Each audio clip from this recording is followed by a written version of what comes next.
200 years ago, John Randolph wanted to insult Edward Livingston of New York, who was a very able congressman but thought to be faintly corrupt by some. So he took to the floor and said, "Your record, sir, resembles a rotting mackerel by moonlight. It shines and it stinks." And I suppose that's a way of suggesting that in public life, all is sometimes not as it seems.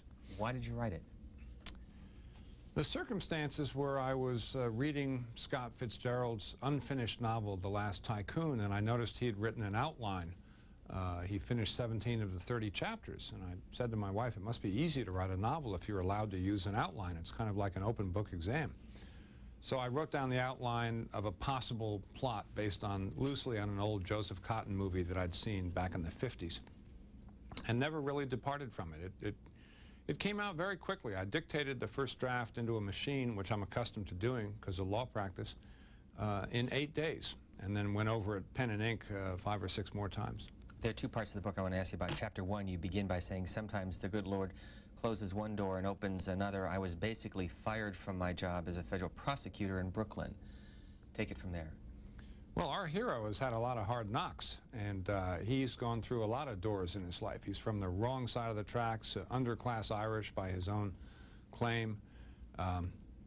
He gets into a lot of trouble. Trouble follows him around. I mean, who is he?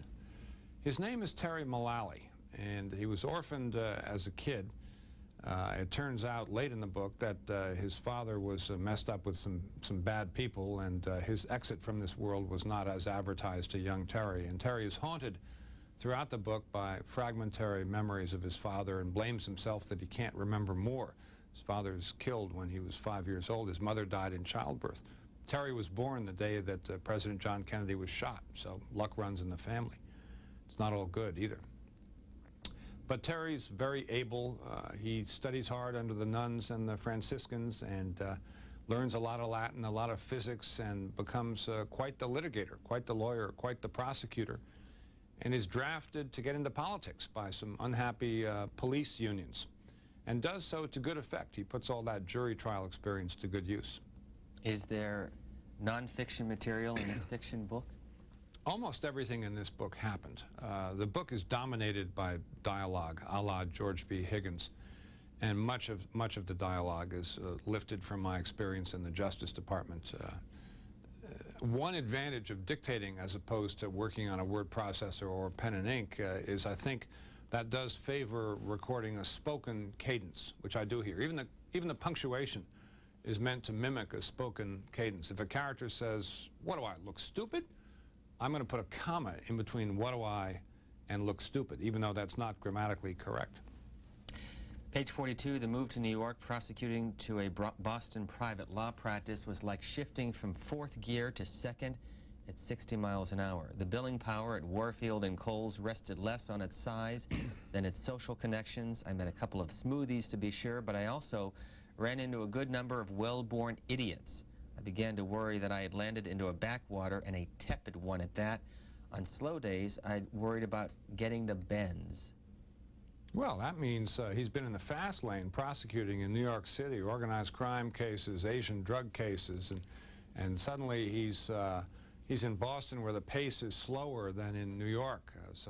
And he's in private practice where what he's doing there, the pace is slower than in prosecuting. That's what he means about worrying about getting the bends. But he then goes on to say that his doubts about Boston were confirmed and erased on the same evening in March of '96, and the love interest comes around the corner into view just in time. How much of Bill Weld is in this book?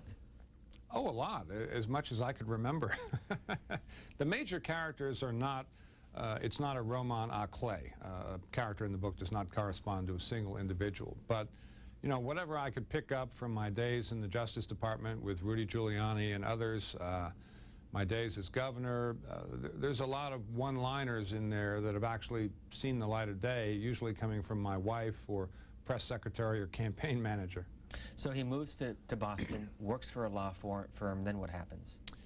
Well, the police aren't too happy with the local district attorney, so they come to him and say, "We'd like you to run against this guy in the Democratic primary." And this catches our hero off guard, but he can't let them see that he doesn't understand, because you never want to admit that you didn't follow the drift. And he gives them all kinds of reasons why he can't run, and they're all knocked down one after the other, and he basically decides on an anti-corruption platform. He's prosecuted a lot of corruption cases, and there's an account of a political campaign that he really, on paper, should have lost. It doesn't turn out that way. There's two very young people who help him along. One is his campaign manager, who's a 24-year-old former labor organizer for the AFL-CIO in Washington. The other one is a gossip columnist who covers fashion for one of the local newspapers, and she's recruited by Lanny Green, the campaign manager, and everyone is incredulous. They say, she goes to parties and writes about them. That's all she does. She's a bubblehead. And Lanny says she's very smart, and no one's threatened by her, and everyone wants her to succeed, so she'll do just fine. And Terry finds out that that's absolutely true, that a fashion and gossip columnist, the transition from that to working as a press secretary in a political campaign is absolutely seamless. And underneath it all, or even just underneath the Laura Ashleys, those fashion reporters are always good for an ice pick to the heart. And throughout the book, you're constantly alluding to the skeletons in the closet from your years in New York City, the characters' years in New York City. What are they? Well, he plays it awful close to the edge in New York. And, you know, there's some cops and some prosecutors who get closer to the bad guys than others. And sometimes that can be very good for developing investigations because you get more information about when the deal is going to go down, whether it's a bank robbery or a drug deal. And then there are always the naysayers and the doubters, whether it's in the FBI or the U.S. Attorney's Office or the DEA, who say, you're too close to the bad guys. You're over the line. Particularly in drug cases, there often will be people stopped on the street with a suitcase that contains, say, $3 million in cash. Ordinarily, they'll say, that's not my suitcase. Sometimes they might say, look, we're all good guys. You're good guys, and we're bad good guys. But let's say you just take the suitcase and we'll forget this whole thing. That sort of thing happens all the time. Now, I'm not going to say what the response is in the book, but it's that sort of thing that acts as kind of a drag and an anchor on our hero as he plunges upward on his pilgrim's progress toward political success. Is there a difference between urban politics in New York versus Boston?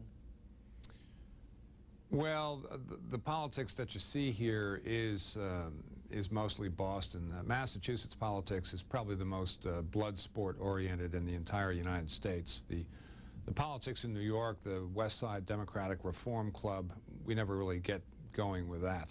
The lessons that are in here on the political front are those I gleaned from 4 statewide races in Massachusetts and also assisting as national finance chairman of a presidential campaign. Which was? Pete Wilson of California in '95. Didn't go very far, but we raised a lot of money. Chapter 14, My Funny Management Style. Can you explain? Well, that is completely autobiographical. He comes into office having been elected DA, and he's got a bunch of young Turks that he brings in, and they're like colts. They've got a lot of speed, but they're liable to go off in any direction, and they're always picking fights. They want to pick fights with the Attorney General and show him who's boss and arm wrestle him for cases, even though technically the Attorney General has superior jurisdiction. So Mullally says, listen, let's just stop before we do ourselves any lasting harm. And he passes out cards with little helpful hints written on them to guide these young prosecutors with wisdom he has absorbed through his political campaigns and because he's a little bit more seasoned than these young lawyers. Things like solve the problem yourself. That's why you are being paid more than $4 an hour. You know, don't come to me and say, gee, this is a mess. Never let them see you sweat. Don't worry about who gets the credit. Take pleasure in doing little things well. If the boss asks you and you don't know, say so. Otherwise, you're wasting everyone's time. You ran for governor. Your fictional character ran for the U.S. Senate. What led to that? Well, actually, I did that, too, in '96. My fictional character had a lot of good luck as a prosecutor and brought a lot of cases in the banking and currency area, which actually I did as well in the mid-'80s in Massachusetts, and that is, in fact, what brought me to Washington, which gave me the profile from which I could run for governor. So the backgrounds are somewhat similar. My fictional character has some personals, as we say in the trade, that I'm here to say that I don't have, and they pop up at unfortunate moments. During the campaign, for example. And he has a truth squad of idealistic young kids whose job is to rebut any unfavorable assertion in the press and try to get the rebuttal in the same news trough, or better still, knock the story down before it even runs. And the truth squad of idealistic young kids is charged in this book with rebutting a number of assertions that unfortunately are absolutely true. What would a reader take away from this book? It's designed to be a fun read. It's designed to be entertainment, and I think it is. It's been savagely attacked by friends of mine as being, quote, a bagatelle and, quote, lighter than popcorn. And I don't know whether it's lighter than popcorn, but I hope it's as enjoyable as popcorn. I don't think you take away a lot of lessons. You might learn something about the prosecution business and organized crime and the unfortunate juncture between organized crime and politics, which does exist. Why not just do a book on Bill Weld? Why make it fictional? Oh, you can tell more in fiction. You can get your jabs in. You can pick and choose. I mean, you don't have to have all the lines that a character delivers be things that character said in life. The characters here, in a way, are androgynous because I took qualities and lines from men and women and rolled them into, you know, a man or a woman. They didn't have to respect gender lines. In fiction, you don't have to respect any lines. We had Primary Colors, which was a fictional account of 1992. Is this along the same vein? No, I think that stuck closer to the actual story.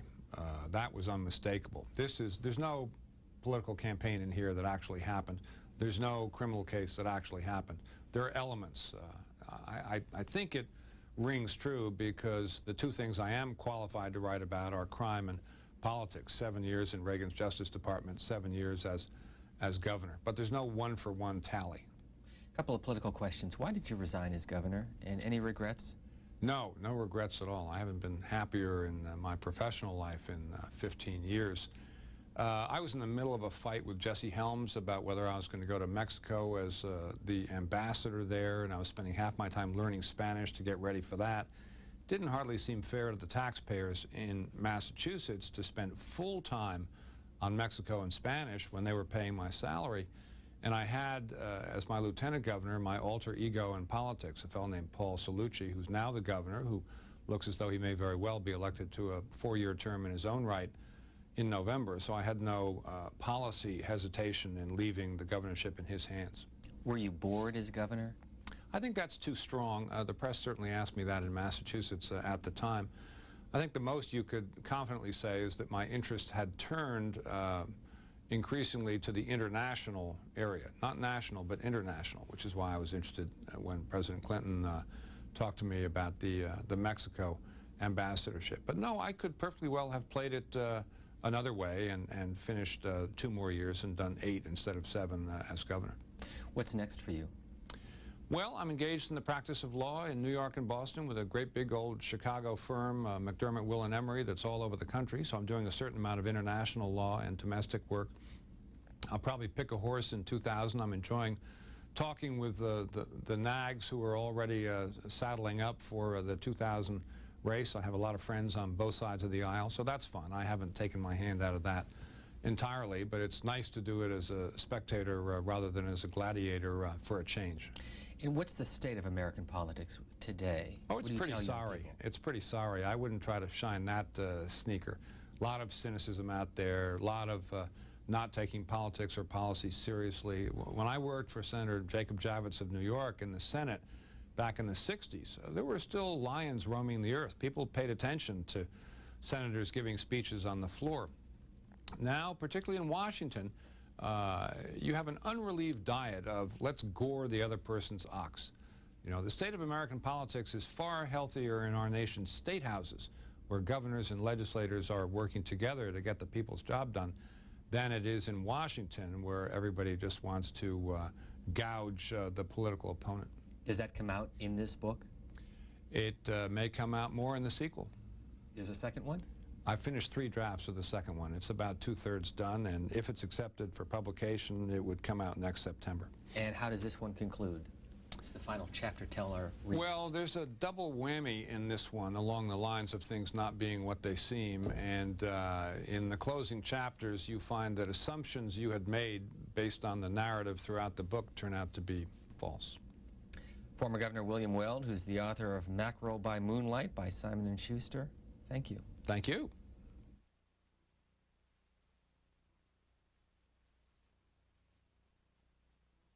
Today, William Weld is an attorney at the law firm of Will and Emery in Boston and New York.